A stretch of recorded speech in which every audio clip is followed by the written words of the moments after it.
Hello, everybody, and welcome back to another Thunderstorm podcast. This time around, we're talking about controversies, and nothing is more controversial than another ThunderClub video. I'm Rin, and with me this time is Kaznarius. Boom, bam, we need to die. I need more candy cane. Sliv. Never. I'm not here. You didn't notice? And as always, our unnamed guest. Yeah, I'm the biggest controversy in gaming. I've solved it right there. It's me. Now, when we talk about video game controversies, there's a lot to cover. As long as gaming has been a thing, we've had controversy surrounding it. Same with any medium, really. This goes all the way back to the start of gaming, when you had systems like the Atari 2600 kicking around. You saw games coming along like Custer's Revenge, a game that was infamous at the time for depicting a Colonel Custard. General Custard. Sorry. General Custard. Hey, I didn't even take American history in high school. And Sorry, I got confused about Colonel Mustard from Clue. From Clue, of course. General Custard and his antics as he's being shot at with arrows as he attempts to fornicate with a Aboriginal woman tied to a cactus. Now, this would go on with a lot of games throughout the 80s, mainly representing in controversy as this kid's toy, especially in North America, the kids' toys having things that are more adult-themed on them. In Europe, you'd see a very different scenario. You'd see a lot more controversy coming from inappropriate language ending up in games, things of that nature. And then you go into the 90s. The 90s, you would see a lot more controversy start to come to the forefront. We would see the advent of the ESRB, and we'd see things like Night Trap, Mortal Kombat, games that really push the boundaries in terms of what we'd see in terms of violence in gaming, and in some cases pushing, as we saw more realistic graphics, sexual content in gaming. You would see things like Doom come along, games that were very violent, things that had almost satanic imagery in it, where you're killing demons, and people took this very negatively. You would see a lot of controversy from that. And then as you go through the 90s, you would see more controversy as the times became edgier as well. And then you go into the 2000s. The 2000s is where a lot of our viewer base is going to be finding their foothold and controversy that would directly affect us. You would see things like Grand Theft Auto come out and the lawsuits that would surround that. You would see, once again, more violent games coming out, especially as we started to see more realistic graphics. Again, we would also see more sexual games come out, and what their place really meant in the landscape of gaming and becoming a weapon to be used against the platform and the art form of gaming, showing that while these really bad things exist and we have this old mindset of video games are toys, so why do we have things that are more mature? Why do we have things like a game like Manhunt where you're killing people very violently? And coming back to things like that, now, for all of us here, the early 2000s, mid 2000s are really where we probably first started to see the effects of controversy with games affect us. I think, I'm going to open the floor. I think all of us have had times where, or all of us can remember, at least if we weren't that kid, we knew kids who were told, you can't play Grand Theft Auto, that's a murder simulator, that's too violent. Or even there were some people where it was every game, where you saw like things like Pokemon, where people thought that was satanic somehow. So have you guys been affected by controversy in games? Like, did it affect like the games you could play growing up and stuff? Even things like the ratings, like rated M games and stuff like that. Whenever I think controversy in video games, I immediately think of PETA. Every just like couple of years, PETA like puts out some kind of shitty Flash game, just kind of based around, I don't know, there was like one where Mario was wearing the Tanuki suit, and it's like, you play as the skinless Tanuki trying to catch Mario, and it's like, what kind of point are you trying to make here? Yeah, Mario wears a fucking Tanuki suit. We're not, like, concerned about fucking real life Tanukis getting skinned. It's fucking weird.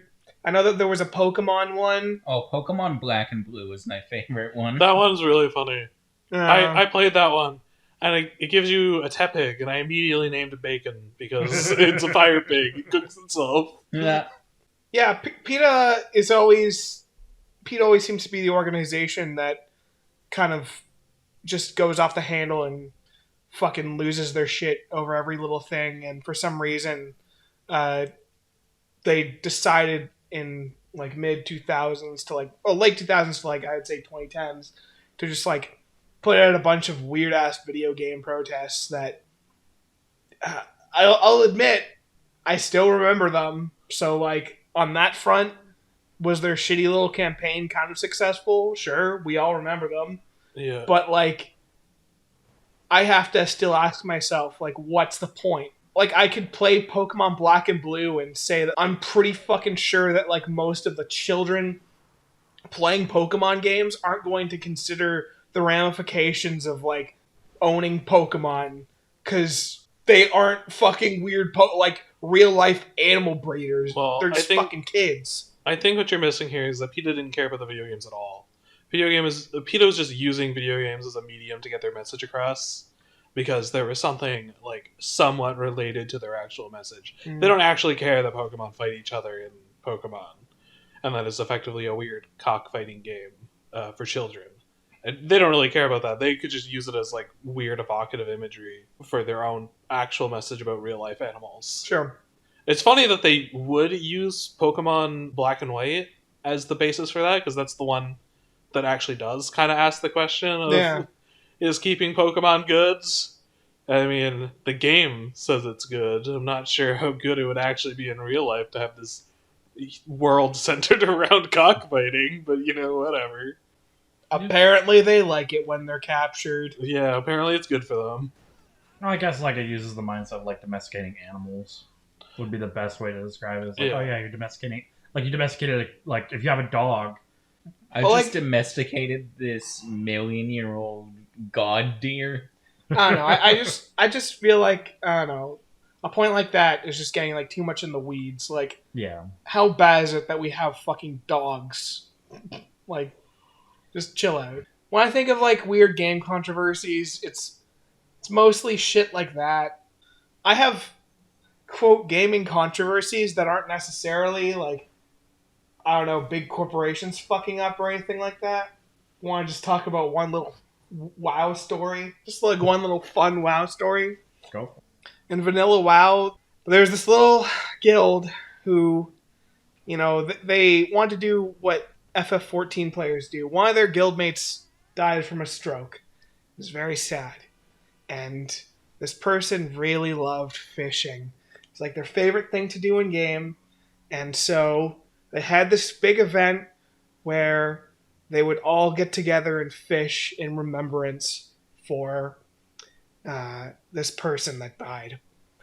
And the thing is that this took place on a PvP server. So another guild called Serenity Now learned of this, and basically they took the most like covert routes through this fucking world so that they wouldn't see like a group of like 60 players running through the underground or like running through towns en route, and they just fucking crashed a funeral and just killed all these people fishing, and a lot of them were like out of gear and out of armor.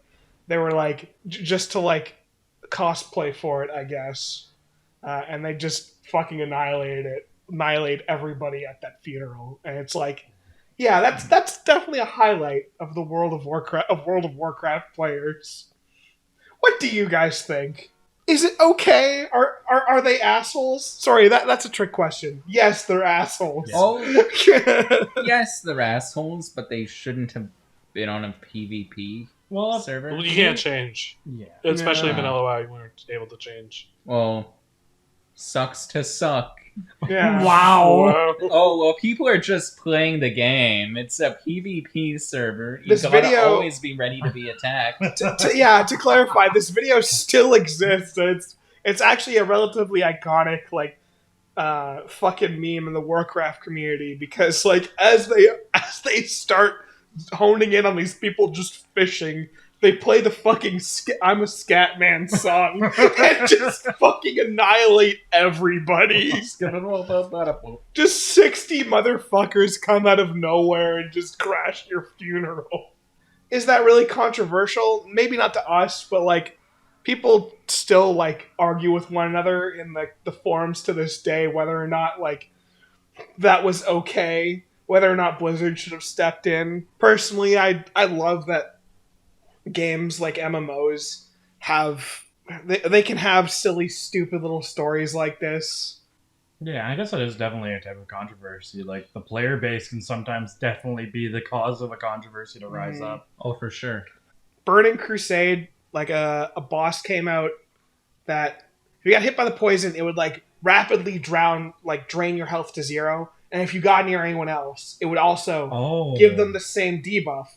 But what they realized was that if you're a hunter and your pet gets that debuff, and then you put your pet away, they will keep that debuff for the next time that you put them out into the world. So what people did was they go into this fight and then get their pet the debuff, go into an open city full of new-ass players, and spread that shit like Rona. Like, it was an actual in-game pandemic where motherfuckers were actually just running around giving each other this thing and killing each other. This event, other than like being an obvious dick move and really funny, is actually something that actual real life like science like reports on pandemics have referenced for like how people behave in pandemics, because it was a virtual one. And it's like, yeah, this silly little game event is like something we're trying to learn from, and not really a controversy. Again, everyone's kind of an asshole for doing that, but you know. You know what is controversial though? Them renaming Masturbator. Oh, absolutely. Unforgivable. Can't believe they've done this. Anyway, sorry for getting on the WoW kick. For some reason, I've been thinking about Blizzard a lot when it comes to the Controversies podcast. I don't know why. I think that, but and it definitely won't be referenced at all. Let's get on to the next topic, gentlemen. So, guys, how do you feel about difficult situations being in video games? Are we talking... Like, and here I'm going to bring up 2 examples. Sure. One where it wasn't optional, and one where it was optional. Okay. I'm going to bring up the one where it was optional first, and that being the airport level in Modern Warfare 2. Sure. Where you have to go in and... That was optional. Yes. Yeah. Sorry. And you have to kill all the civilians. Was it at launch? At launch, it was optional. At the very start, first thing that happened... Yeah, when they gave you... Yeah, they did bring it up. What I'm saying is, like, when the game, like, came out, yes. Was it always... Okay, so it was always a thing. I believe so. Yes, it was I got always it on launch day. And I was always of the mindset, even back then, like, I was obviously young, but I very much had the mindset of, well, if you don't want to play this level, you can avoid it. And also, when you're playing as a evil character, I believe you're trying to get into an organization at that point. Yes, You were undercover. You're undercover. Yeah, you're trying to be a double agent. I think it is okay in a story, because you're trying to tell a story, to have a very negative, very dark thing like that. Right. I think it gets overlooked in movies a lot, where something like that will happen. If that wasn't a movie, people would be like, oh yeah, it's like a really like chilling scene in this movie. But because you're playing as a character taking part in that, I think a lot of people got up in arms, because it's like, oh man, you're murdering an airport full of people. Right. I think there's a difference between that, which you as the player are supposed to feel a bit disturbed by what's happening. People are running away from you. People are screaming for their lives. Like, there's a difference between a game doing something like that and something like a game like Hatred, which glorifies that. Right. And that is the point, and it's like not supposed to. It's supposed to be the power fantasy. This is you doing a bad thing that, you know, under the story circumstances, you just kind of have to do. Now, does that mean that, like, there isn't a fucking weird-ass kid out there who's like, fuck yeah, I get to shoot a fuck ton of people in an airport. That's sick. Of course those people exist. But I think, this is the one time in my life where I have to say,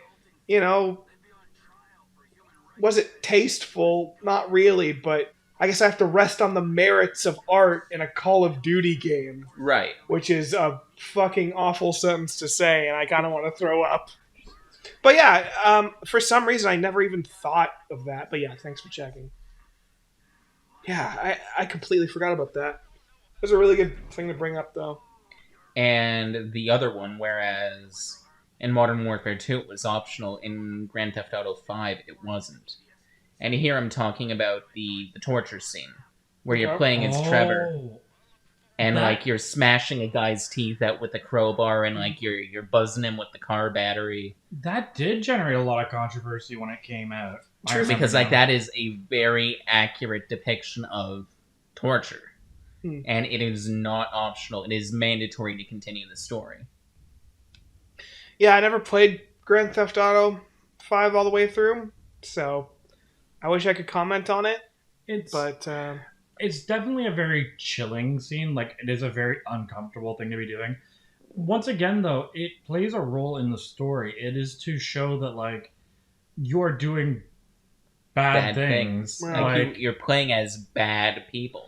Yeah, and a lot of people seem to forget that about GTA 5, funny enough. It's oh yeah, these guys are great. They're just misunderstood. And, it's funny that, I think, that's really to show, the difference between how the characters you play as are bad guys. Yeah. The guys you are working for are even worse. Right. Because you're doing it because you're forced to. And Trevor, the fucking GTA 5 spoilers. Yes.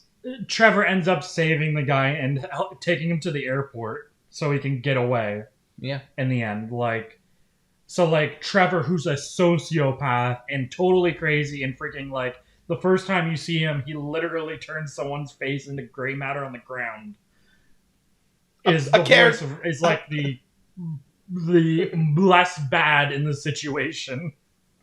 The first time you see him, he, beats up a playable character in GTA 4, right? No, it's a character from a side quest in GTA 4. Yeah, so in GTA 5, when you first meet Trevor, you are raw dogging someone, which is the girlfriend of the leader of the biker gang. Swear to God. So when the guy comes out and questions Trevor punches him to the ground and then curb stomps his face into a paste. Nice rhyming. I appreciate the work there. Oh, it was unintentional, but you're welcome. The thing is I think there is a place for dark things like that. Now, they shouldn't be in every game. I think things like that are very good. Both these examples are very cinematic games, in my opinion. GTA 5 is a very cinematic game. It's a very story-driven game. Call of Duty Modern Warfare 2, it's a very the story is a very cinematic kind of style story. Right. I think it works there. I don't think every game should have that. I don't think if freaking I don't know, the next Mario game had Mario curb stomping Luigi's skull into paste and torturing a freaking piranha plant. Well, to be fair, Mario already curb stomped Goombas into a plant paste. But you don't see hyper realistic blood unless we're talking about creepypasta. So I think there's a place for it, and as long as that place is kind of respected, I think we're doing good. Or it's a game where you're trying to subvert expectations, like a Conker's Bad Fur Day or something. Right.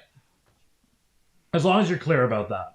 As long as a game like Conker would not be okay if they tried to get to an E rating and hit a whole bunch of horrifying crap in there, and then or they tried to advertise it as we somehow accidentally got an M rating or something like that.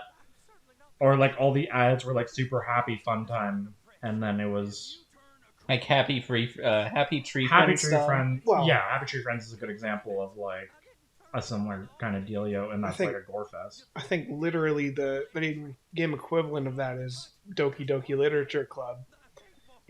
Although that game comes with a direct warning at the beginning, which makes sense. When you brought this up, I thought the big thing here when he said bad things, well, games do have warnings. every game is rated. Yeah. Yeah. Right. Unfortunately, our ratings are crap. They don't mean anything, and nobody looks at them. There are so many games that are rated M that, like, it's not that bad, and then there are other games that are rated M that are, like, awful. Yeah. Yeah. And I Like, think the range of M is too big. A lot of, like, low M games should really be T. Like, we should And I think have better guidelines. I think we also run into a lot of issues where you have people playing games when they're too young and it causes controversy from that. There are so many times where you hear the story of the mother is pissed off because the kid played a rated M game. That, like, she bought. She had to approve that, or the father had to approve. Someone had to get that game for that kid. Now, the kid could have got it from another kid at school, or, like, bought it used on freaking Marketplace or something. Just But gotten off the realistically, internet. if that kid got the game at a store, you generally will have a parent that has to approve of it. So that means, like, you have approved of this kid playing Grand Theft Auto. You've approved of this kid playing Hatred or Manhunt or whatever. Maybe it's a little bit different now with, like, online stores, obviously. Right. However, as long as that kid's made his account with the parent and, like, the age is correct, I believe you would be blocked from buying games that are that kind of rating at a younger age. I could be wrong on that, though. Because it could be as simple as, like, clicking out, oh, yeah, I'm the parent. I'm saying this is okay. But, like, realistically, the parent should be at least aware of what the kid is playing and having discussions with the kid to help them understand, like, hey, maybe you're 8 years old, you probably shouldn't be playing Grand Theft Auto 5. Right. Because, like, you're just a little bit too young for the content. And, like, properly parenting, frankly. And I think, like, a lot of controversy ends up stemming from that. Because, like, it's a video game. It's a kid's toy. And Nintendo in the 80s kind of shot every generation to come in the foot with that because they wanted it to be marketed as that. Yeah, they had to market it as a toy over here because of the crash of 82. Yeah, R83. 83, my apologies. The bite of 87? Yeah, it was the bite of 87. But you see a lot of that where, like, the parent gets frustrated, like, angry and goes to the media about, like, oh, like, my kid, like, he played Grand Theft Auto and he was traumatized, or he played Call of Duty and he was traumatized. Right. A lot of that does stem and come down to the maturity level of the child, though. Yeah, I was going to Because say. I was able to play these games at friends' houses. I didn't Yeah. have my own home console of my own that I had access to until I was 13. Like, But, like, Yeah. I it think all that's, depends on the maturity level. And of that's the why child. I think that's why you have, like, it's at the discretion to a point. That's why, like, you can buy an M-rated game at a store with a parent when you're 12 or something. Yes. But you wouldn't be able to go to a store and buy an AO game, period. Right. Like, it's purely up to the discretion of the parents Yeah. and the maturity level of the child to determine that. I don't know. I honestly It's think, like watching a rated R movie as a child. I it's- honestly think most kids can deal with Call of Duty. Oh, most kids Like, probably can deal with Call of Let's Duty. be honest here. But kids in of themselves, especially the quote-unquote popular kids, are generally... Where am I going with this? I don't know where I'm going with this. It seems like you're about to complain about popular kids in high school and how they bullied you or something. Yeah, it of finally course, comes those- around. It's time for this. Now I can make The fun of them greatest on my controversy podcast. is bullying. Take that, Steve. Yeah, fuck you, Wesley. Wow. Fuck's sake. Now a very successful actor, Wesley Snipes. Yeah, Wesley Snipes ruined Slip's life. Yeah, The it's when he went to jail. And the funny thing is, a lot of, like, people trying to push legislation around gaming, like, after the 90s. Or after, like, the mid-90s, because we had ESRB come around and you have, like, Peggy in UK and everything. It is interesting to see people like Jack Thompson kind of come out of the woodwork, and then there's been a couple others that were boogeymen that are kind of not as memorable as Jack Thompson. Well, Jack Thompson was really big. You would hear about him a lot in regards to the hot coffee incident. Yeah, because, for those who were under a rock in 2005, Grand Theft Auto San Andreas had a sex scene in the game, and it was modded back in, and it caused a whole bunch of problems because it was still technically in the game. So there was a brief period of time where Grand Theft Auto San Andreas was actually rated AO, and it caused a lot of controversy that this game was being sold in stores because a lot of people just saw you can have sex in Grand Theft Auto San Andreas, and it just confirmed a lot of like negative stereotypes people were already having about the games. Like people were saying it was a murder simulator. You had people. I remember very specifically, like the example was you could have sex with a hooker and then beat her to death for the money back afterwards. Yeah. And that was the example everyone used for a long time. As like Grand Theft Auto is a freaking like murder simulator. Well, it's a piss poor example too, because like you'd pay how much for the fees, right? But you'd only get a small chunk back from killing the hooker. Look, I'm not arguing the semantics of murder. I feel like having sex with her in Grand the Theft Auto. the same argument feels like the entire like violence against women in video games argument. Right. It's like, wow, you can in Hitman, you can like kill hookers and shove them into dumpsters, and it's like, or you could just not do that ever. Like that's not part of your fucking mission. You're just showing me gameplay of somebody doing that, and it's like, what? We shouldn't give players the freedom to just kill whoever they want. Just because it's an option doesn't mean it's the objective. Yeah, Right. Like, you can even go with like tamer examples. Like I remember hearing the story about, it's kind of related, Simpsons Hit and Run, where in development they wouldn't show Matt Groening like that you could kick Marge, and the first thing he did when he played the game was he just kicked Marge for like 15 minutes. Yeah. Like it's just you have the option, you have the freedom to do that. Like you could be the psychopath that kicks freaking Ralph Wiggum down the street in Simpsons Hit and Run. You have the option to do that. The game doesn't tell you to go beat the shit out of a child or beat the shit out of Marge. Like it's just you have the ability. Like you have the tools available to you. What you do with the tools that you've been given is up to your sick head to figure out. You know. Well, to be fair, Ralph probably deserved it. Look, I'm not arguing the semantics of whether or not Ralph Wiggum deserves to be kicked down the street by a large bald man. What about a child? How about another child? I don't think there is a mission in the main Springfield area that has you playing as Bart or Lisa. Oh, well, that sucks. So I think it's it's Homer then Marge then Homer again. Hmm. So I don't think you ever play as Bart or Lisa. Yeah, I know. Wait, no, Bart has a main Springfield level. Lisa, I think, doesn't. She has like outskirts, and she has the lakefront. Yeah, and Bart's similar. Well, Bart has the downtown and outskirts, I believe. I thought Bart maybe. Or lakefront. Yeah, the lack of playable Simpsons, real controversial. No, Huge controversy. How come they can't just remaster Simpsons Hit and Run? Haven't they did that? They have No. not. Didn't they re-release it? I swear No. to God, There was a mod made, Donut Mod, that okay. made a whole bunch of stir, but it hasn't But been remade. that would probably sell real well. It's not really controversial. Actually, it's Man, these weeds are possible. thick. There was a little bit I remember hearing about, like, way back then. Like, way back when I was younger, that, like, Simpsons Hit and Run was just, like, a gateway drug to Grand Theft Auto. Well, to be Because- fair, Because it's, like, it is baby's first Grand Theft Auto game. right. But, like, that was never really, like, a huge thing. Like, I don't remember people being up in arms about Simpsons Hit and Run being, like, Grand Theft Auto. Right. At that point in my life, I was still in the controversial, oh, no adult animation in my house, no Simpsons, no King of the Hill. It is weird looking back that apparently Simpsons was controversial. Yeah, Simpsons was very controversial. It's just weird because it feels actually kind of tame now. to be Early perfectly honest. Simpsons is very confusing for me why it was controversial. Because, like, seasons 1 and 2 were very much a family dynamic thing. And the characters hadn't fallen into where their character is a huge trope.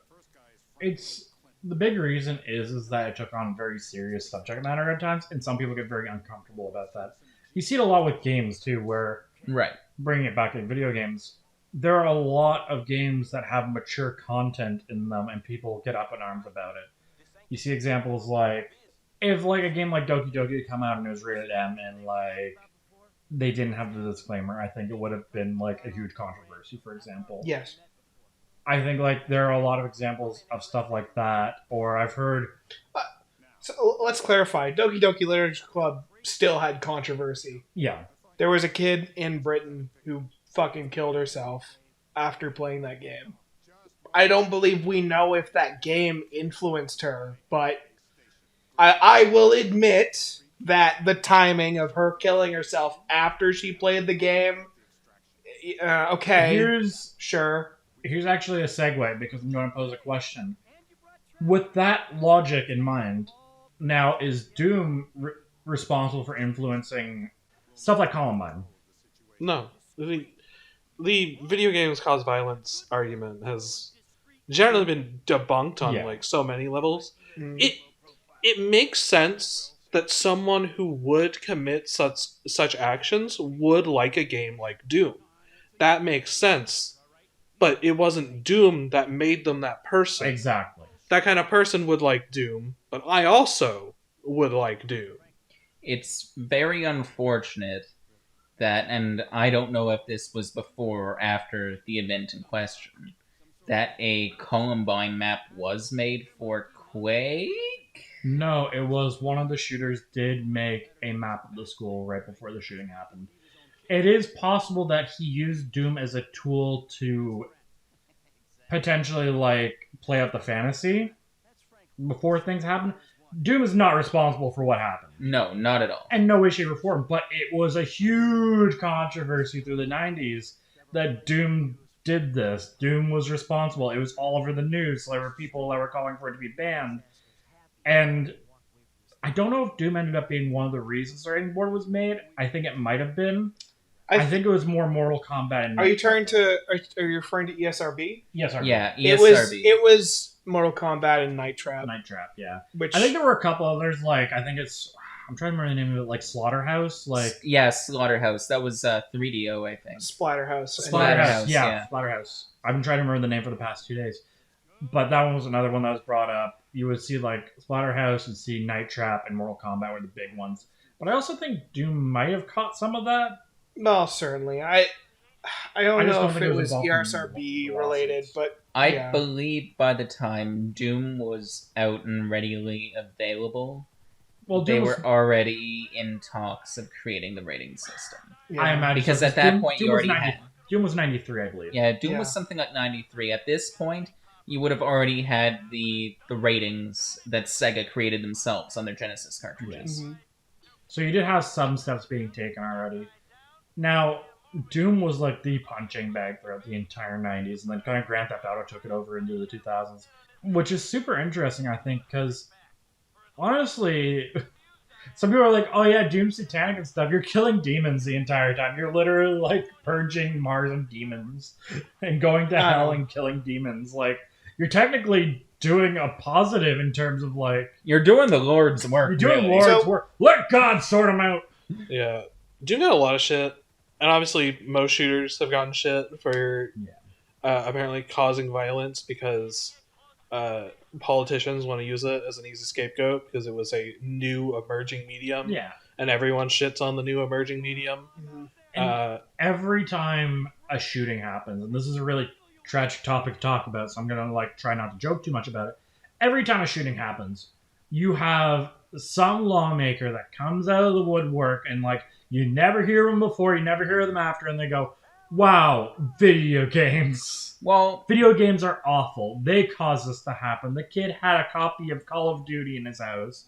Or the dad played Doom in 1993 or something. So video games should be either banned or it should be more heavily regulated or stuff like that. And it's just...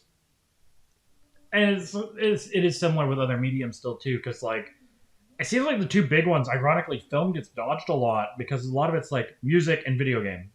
right. Yeah. And I don't see why. It's film is a more quote-unquote respected medium as opposed to profanity in music or difficult subject matter in music and video games, which the primary argument for that is you're doing it, right? You're controlling what's happening. Yeah, well, a lot of aim at that is it's pretty much just always that there's people. Again, I said people will always shit on the new medium, and it's always old people that don't understand the new medium. It's not necessarily that they shit on music. It was back in the day they shit on rock and roll, which was Right. a new medium and not medium, new genre, and then I think there was probably shitting on rap. Rap, and then especially music groups that broke the mold were very different. Like one of the big things, like what we talked about Columbine and Doom, like Marilyn Manson and stuff, Yeah.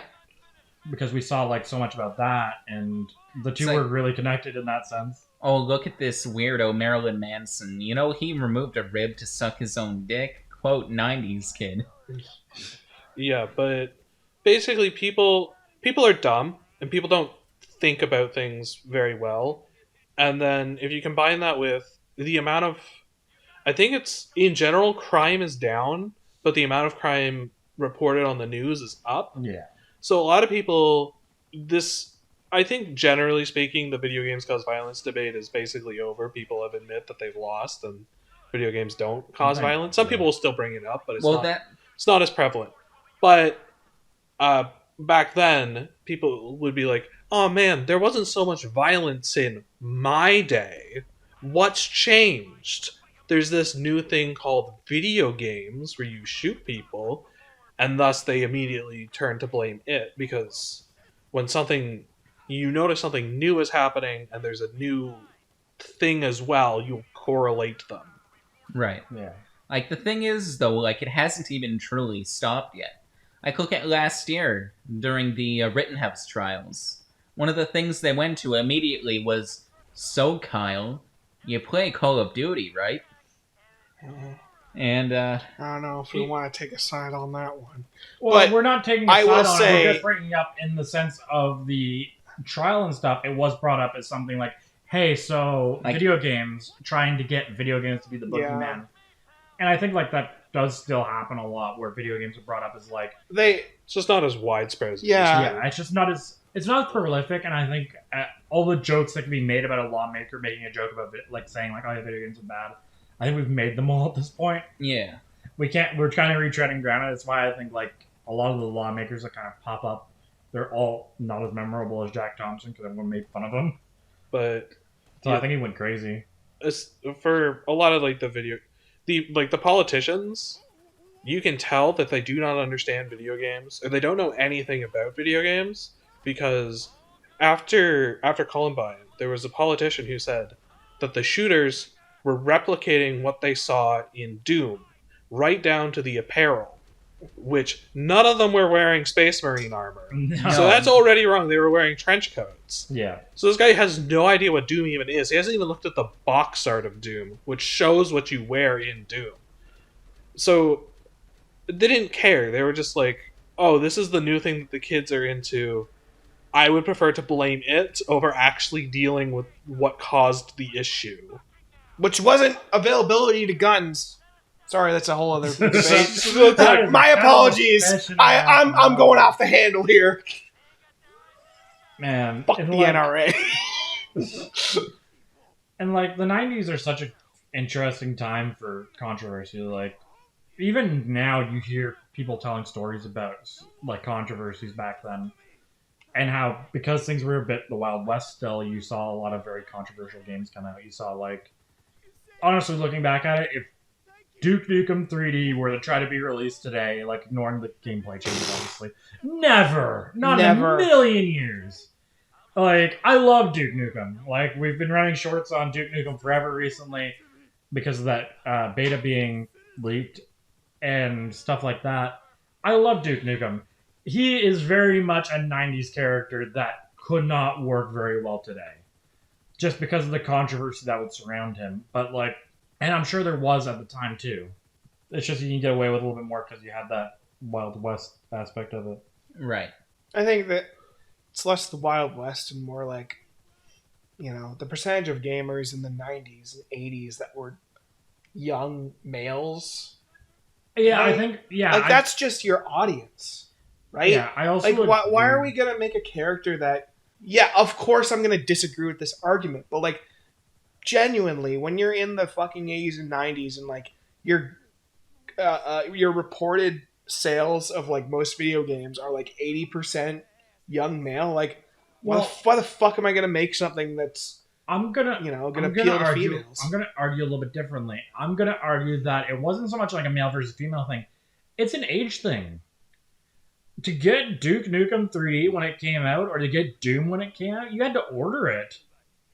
You could get like the shareware with the first episode, but like you had to order the rest in. You had to like either get it on a CD or a floppy and get it ordered in. So you could like get a sampling of the game for free or like on a shareware disc with a magazine or something. But you had to go out of your way to get it. So especially with PC gaming, especially with PC gaming at the time where it's so expensive, that barrier to entry is so high, and your friggin' parents' office computer likely isn't going to have the beef to handle the games coming out, especially as technology was advancing so rapidly.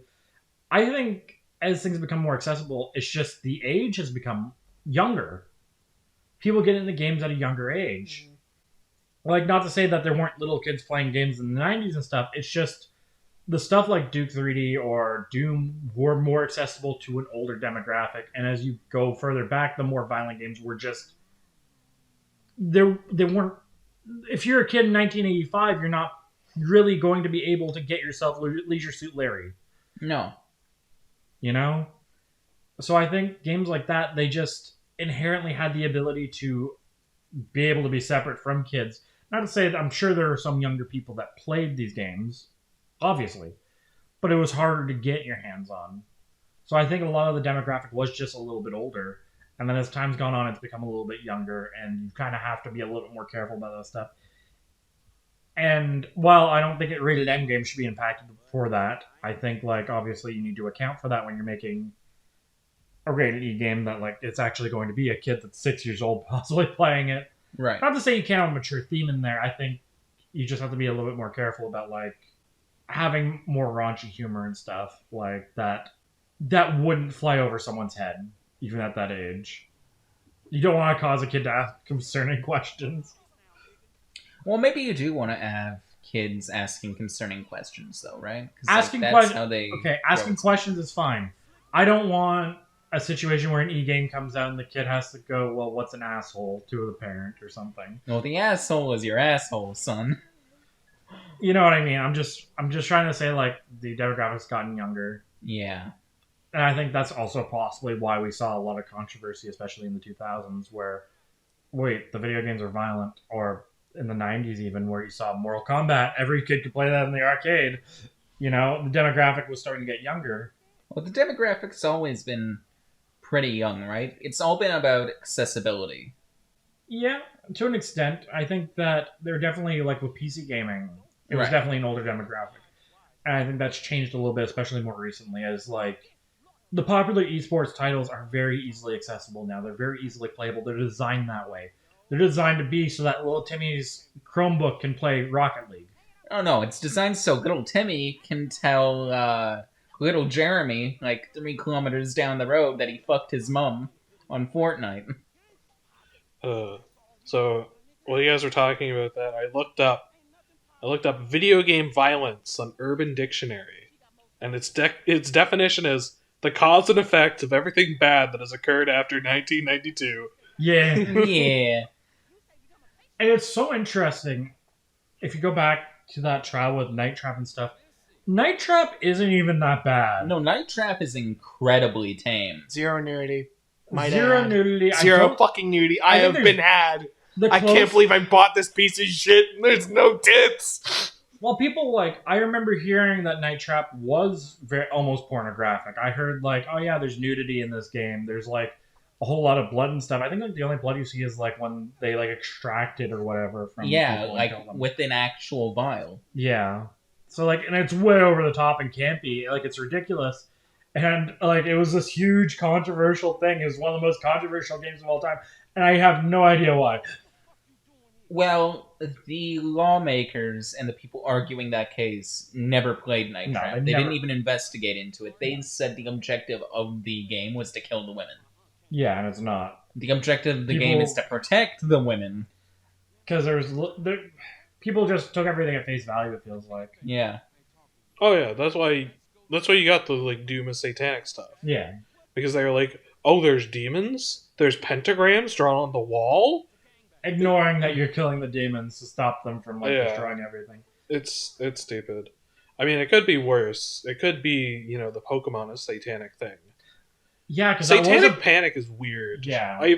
There's so many things I've heard, oh, that's satanic.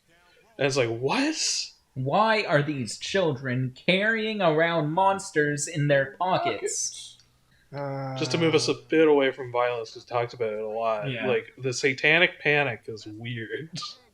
It is quite strange. Now, here's one that always brings some controversy to the table. What about games that are rated AO? Because I feel like every time a game is big that gets that rating, it causes a stir. I don't have a list. Is Manhunt 2 AO? It, at the very least, it was. It might have been toned down later to be released as an M-rated game. Oh. And I know that it was banned outright in, I think, Australia. Well, fuck the Australians. They also banned hatred. It's not the Australians' fault. Oh no! Well, the Australians, they're we're really not- weird with their laws. I don't want to alienate an entire country from our channel. No, but they're Australians. They live on a big island. But it always does cause a very big stir when when a popular game or like a big company game gets that rating. Mm-hmm. Like obviously, Manhunt 2 uncut version is AO. yeah. I'm looking at a list of AO games. Most of the ones before San Andreas are like sex games. Yeah. Like they're literally just for sex. And like those ones don't really draw that much of a stir other than some people getting uppity. They're like, how dare the How dare they develop beat 'em and eat 'em? the gaming box play porn? I think It's a really short list. Yeah. 'cause AO a lot of AO games just get released as they are and don't ever get rated because they're just on PC. I think it is very interesting though, like when a game gets that AO rating, everyone just freaks out instead of being like, "Hey, the rating system worked how it was intended to work." Yeah, I don't know why people would freak out about AO. It was like, it's AO, your children can't buy it, so, stop getting mad. Yeah, the kid cannot get this game. If the kid gets this game, someone has gone out of their way to get it to that child. So either you have to question who they're hanging out with, or you have to have a talk with your child, or you need to stop buying your child things rated for people 18 and older. Yes. Because it would be like the argument like, oh man, like, little Timmy got a Playboy. Right. Okay, well, how did he get that? Well, he stole it from the Circle K, of course. Well, now that's now a gotta discipline the child thing, not so much a you gotta like stop Circle K from selling this thing ever. I think like a game like Manhunt is a really good example where like why was there so much controversy around it? I get that it's a very violent game. I would never want to play it. I understand that some people they want to give it a shot. Like, hey, sometimes an AO game sells because like man, that's really fucking violent. Yeah. That's kind of either cool or I'm sickly intrigued by it. It's always very frustrating when it's like, oh yeah, the rating system worked how it's intended, and now I'm mad. Let's move on to something more along the lines of a game being controversial, not for what it did, but for more what it didn't do. Or how they played things out despite... Is there a rest stop between here and the fucking point? Yes, there is. I'm gonna make the nameless guest talk about how all your choices in Mass Effect 1 and 2 didn't matter when you played Mass Effect 3. Oh, that's a different kind of controversy. Yes. Because that's not a controversy, because that's a controversy of a game failing. So it's a controversy of player expectations, not a controversy of this game did something bad that society was angry at. Right. I guess that does count. I was mostly thinking about, Yeah. when people got morally outraged at a game. No, this was on my list of the top 10 biggest gaming controversies of the past 20 years. Okay, yeah, Mass Effect 3 ending that's the real controversial part. Most people like Mass Effect 3 largely up until the ending. Like, it's fine. It's pretty good. But its ending is, especially in its initial release, was just pick a color. It would play the same cutscene with a different colored explosion, and like there'd be a different implication as to what that explosion meant, but there wasn't much more than that. Later on, they would fix it by adding like an epilogue, which didn't help too much. Like it was a lot better, but it's still not great. Perfectly honest, I think in Mass Effect you shouldn't have been given a choice at the ending. When you got to the final cutscene, it should have chosen an ending based on your decisions throughout all 3 games. Right. So you don't get a choice. It's just based on how you built your shepherd. I think that would be really interesting.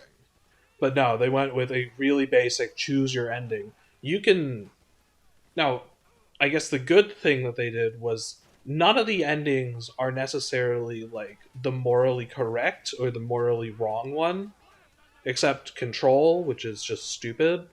But it's not like, oh, this is my bad guy run, so I have to choose the bad guy ending.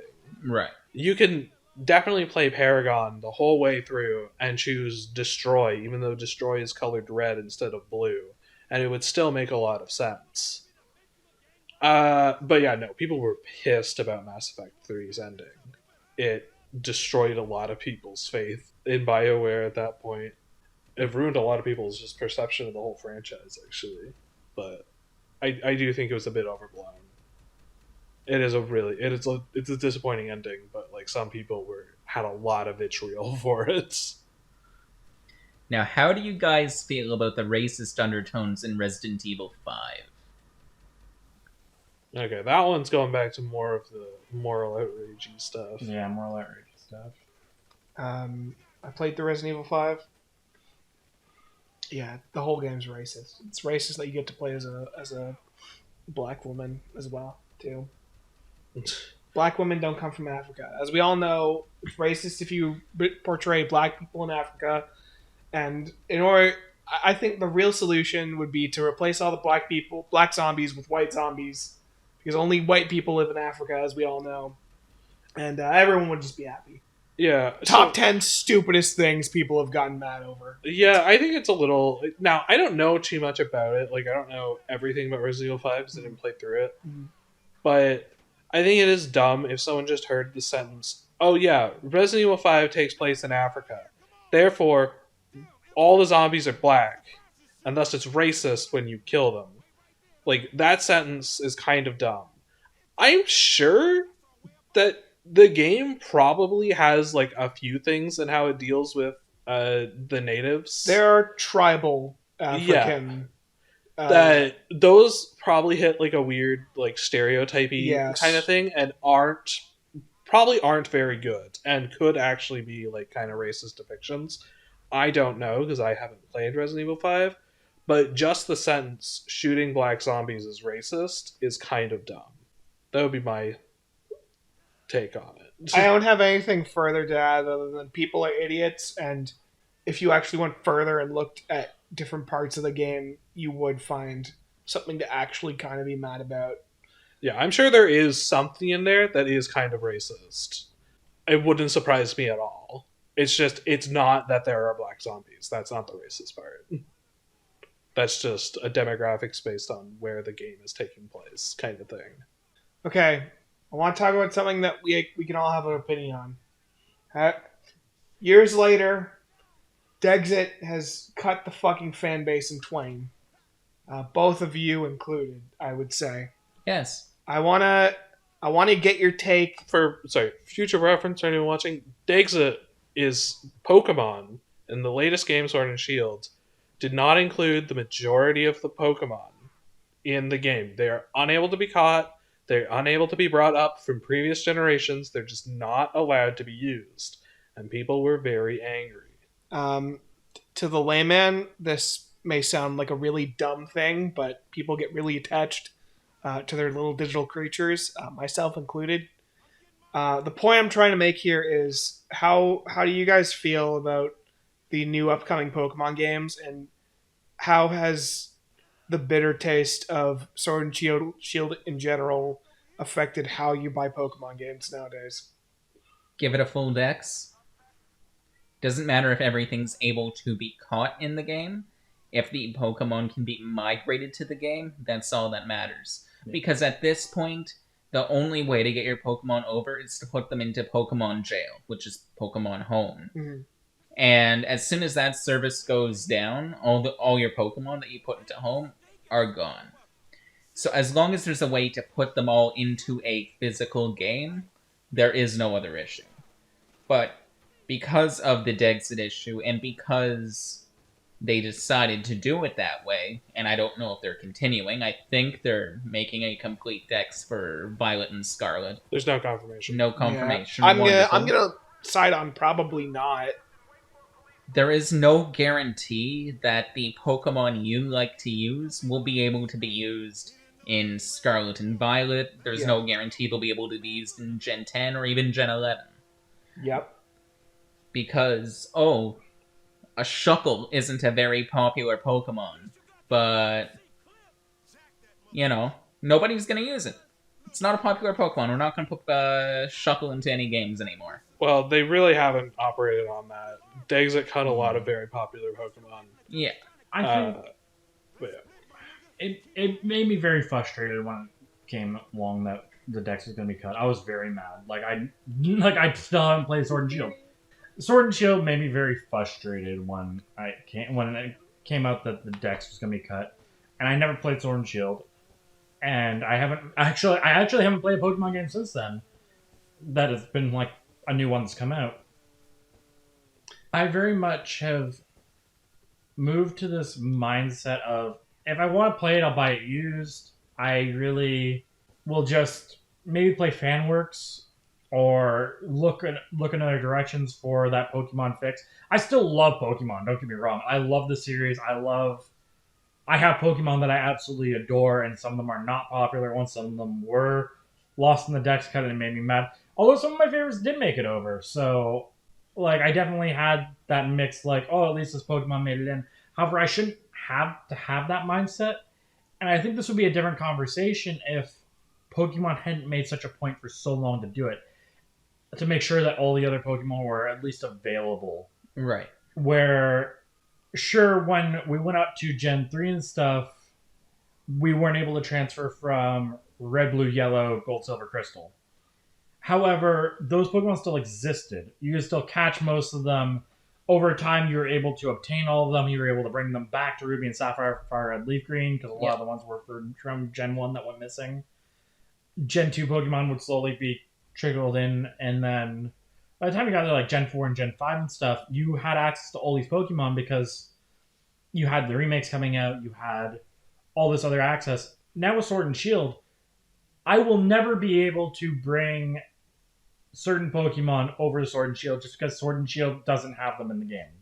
And because the precedent has been set for so long, you can't really, in my opinion, fully get away with that. I understand maybe not wanting them in the bait, until you've completed the main game. Right. After the post game, you're able to bring in your Pokemon that you've had for the last 20 years. However, removing them entirely is a massive step back for the series. It made me very upset at the time. I can understand why other people were very upset, and I think the outrage was kind of justified in this case, where, hey, it really felt like Game Freak was just doing the bare minimum to get the game out. Do you think there's a possibility that Dexit would have been inevitable, considering a couple generations further we're gonna get 1,000 Pokemon? I would say that if Pokemon wasn't as successful, then a Dexit would be inevitable. But Pokemon is the largest multimedia franchise in the world. It makes the most money. So it is weird because Dexit is just a manpower issue. Yes. It's just having the manpower for it. And technically speaking, you didn't have Pokemon Home initially when Sword and Shield first came out. So that could have been a post-launch update to the game. Home comes out, we've updated the game to put in all the ones that weren't initially catchable, and now it works totally fine. And someone would argue that, you shouldn't put that in an update, but if a person doesn't have internet to do the update, they don't have internet to use Home anyway, so it wouldn't matter. Right. Pokemon makes enough money that Game Freak should be able to do a full dex. If they were a smaller thing or a less successful franchise, I can accept it. But really, Game Freak is weirdly incompetent, and it's very annoying. They've never been competent. No, for a company that's as old as they are, and they don't develop much else other than Pokemon, they should have the formula down pat at this point. Yeah, they're like weirdly kind of bad at actually programming video games. They just struck gold with Pokemon. So speaking as the person who actually, played and beat Sword, the only one here that's actually beat one of them. It's still a fine game. Like, it's still generally pretty fun. I like Pokemon enough to enjoy it. And Dexit doesn't hurt the game until you get to the point where you want to transfer up. Because if you're just playing the game without transferring, then the Dex cut doesn't really matter because you're limited to what is catchable in the game. Yeah. And obviously everything that's catchable in the game survived Dex cut. So it's not that big a deal. And the way I play Pokemon is I only use new Pokemon. When I play Gen 8, I only use Gen 8 Pokemon. I refuse to use anything from a previous generation. So when I heard about it, I was like, this is really unfortunate, and I do not like it. But it does not really hurt my way of playing the game. So I bought the game. I did buy it used just to kind of be annoyed. I overall had a pretty good time with it. It is definitely a weaker entry, but not... I do think some people are like too angry at it. It's not as bad as some people make it out to be, but it's certainly weak. You guys didn't play Arceus, and I'm wondering why. Time. Definitely time. Time and money. Yeah. Okay. It's hard to drop $100 on a game right now. It's just one of those things. Do you think you'd play the next Pokemon game? Maybe.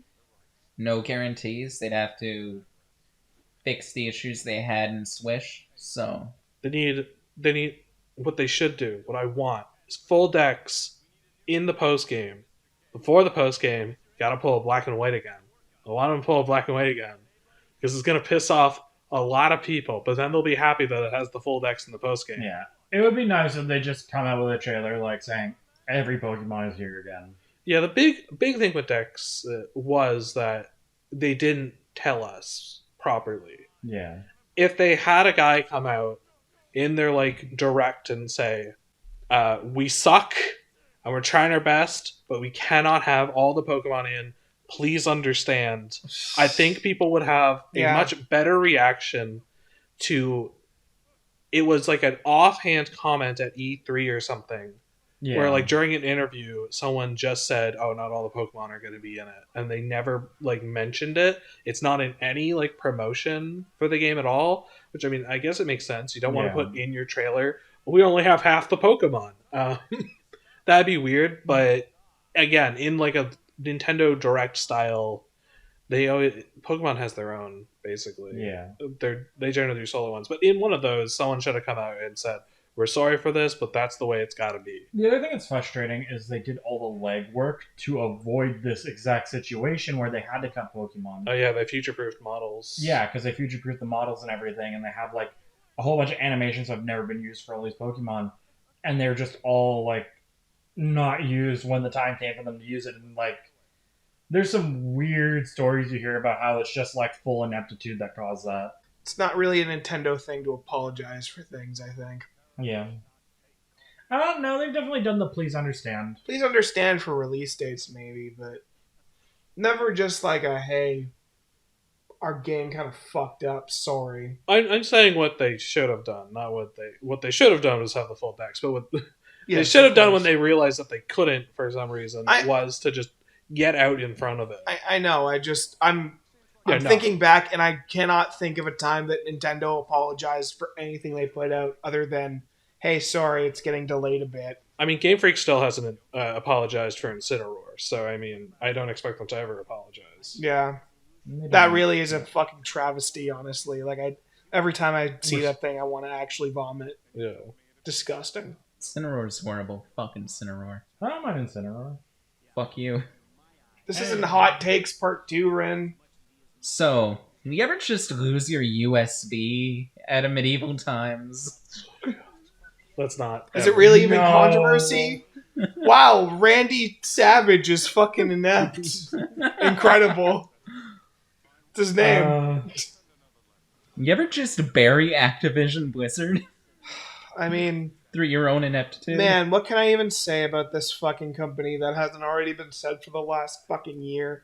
We've got situations like Blitzchung, which personally made me stop playing fucking Hearthstone for years, where, this dude protests fucking China taking over Hong Kong after winning the Hearthstone tournament, and they fucking ban this guy, take away his earnings, and then they give the most bullshit non-apology and say our relationship with China had nothing to do with this. Like, fuck you for such a bold-faced lie.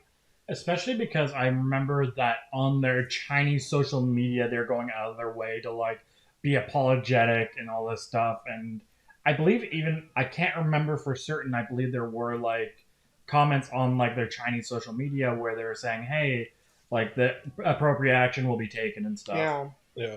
I think one of the main things to take away from that is that this isn't a Blizzard thing, technically. Like, that was Blizzard doing it, but this behavior is not a Blizzard thing.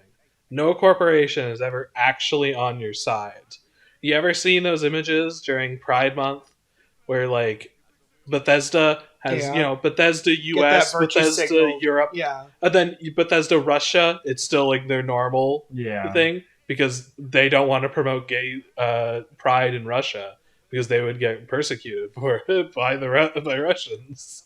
Like, they're not on your side. It's all just to pretend. Yeah, I know. It's all smoke and fucking mirrors, and So as soon as a guy caused Blizzard problems with Big Daddy China, they immediately fucked him over because they like Chinese money more than they like good press. it's just one of the most immediately discernible, like immediately media catching things. Like, yeah, fucking everyone saw that.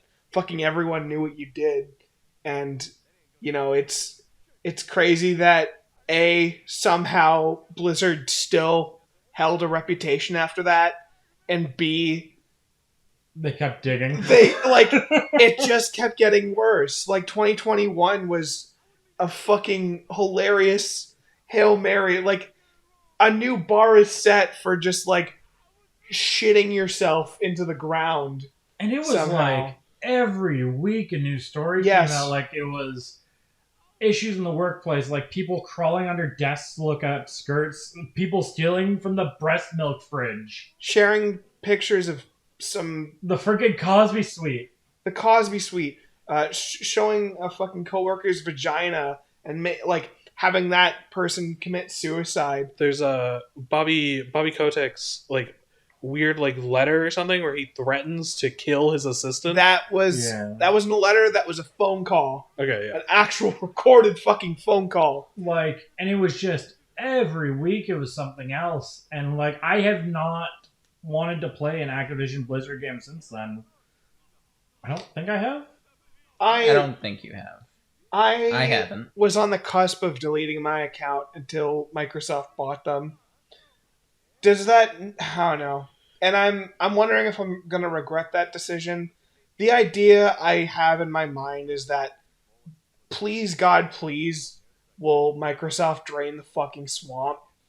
Like, yeah, like clean slate. Like, we haven't heard anything about the deal since Yeah. the deal went through, so I'm assuming there is a lot of stuff going on in the background.